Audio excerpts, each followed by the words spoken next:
və artıq saxsı qazanda hazırladığımız quzu güvəç hazırdır. Görünüşü bu formadadır.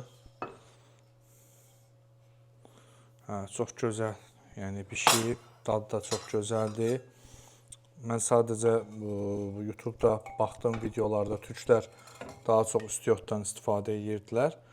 Amma yəni bizim ağzımıza görə çox istiotdur, yəni uyğun deyil.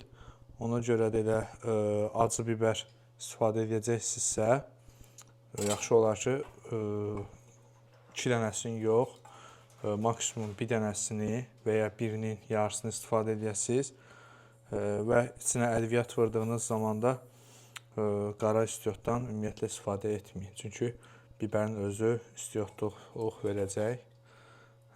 Belə bu formada həm badıncanı, həm əti, suyu da formada. Yəni saxsı qazanda bu formada güvəç alındı.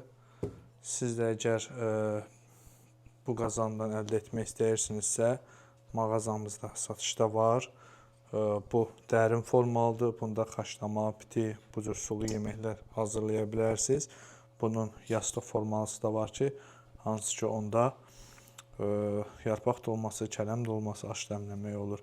Aşağıda əlaqə nömrəmiz qeyd olunub. Kimə saxsı məhsullar lazımdırsa, maraqlıdırsa, zəng edə və ya WhatsApp yazıb öz sifarişini verə bilər.